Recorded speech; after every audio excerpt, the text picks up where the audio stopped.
আমি এসেছি সৌদি থেকে। ওখানে কাজ করেন আপনি? জি। ছুটিতে আসছেন? জি। কি নাম আপনার? মোহাম্মদ রিপন। রিপন। তো এই ইমিগ্রেশন পার হতে কত সময় লাগলো? ইমিগ্রেশন পার হতে আধা ঘন্টা। আধা ঘন্টা। আর ব্যাগ পাইতে কতক্ষণ লাগছে?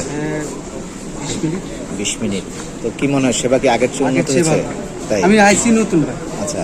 আমি গেছি নতুন 2.5 বছরের মাথা যাইছি, আলহামদুলিল্লাহ সেবা ভালো পাইছি, শুক্রিয়া। আমার নাম সোহানুর রহমান। আপনি কোথা থেকে এসেছেন? আমি আসছি সৌদি আরব থেকে। সৌদি আরব থেকে। এই ইয়েতে আপনার ইমিগ্রেশনে কতটুকু সময় লাগলো? ইমিগ্রেশনে 5-7 মিনিট লাগে। টোটাল মানে ওয়েট করছিলেন সব মিলিয়ে, ওয়েট করার সহ হ্যাঁ, ওখানে লাইনে ছিল। লাইন সব মিলিয়ে কতটুকু সময় লাগলো? সব মিলিয়ে 5-7 মিনিট লাগে। তাই? আচ্ছা, আর ব্যাগেজ পেতে কতক্ষণ লাগলো সময়? 5 মিনিট, 5 মিনিট লাগেনি, কম লাগে। তাই তো, অনেক খুব কম সময়। কি মনে হয় আগের চেয়ে সেবা কি ভালো অনেক হয়েছে? ভালো।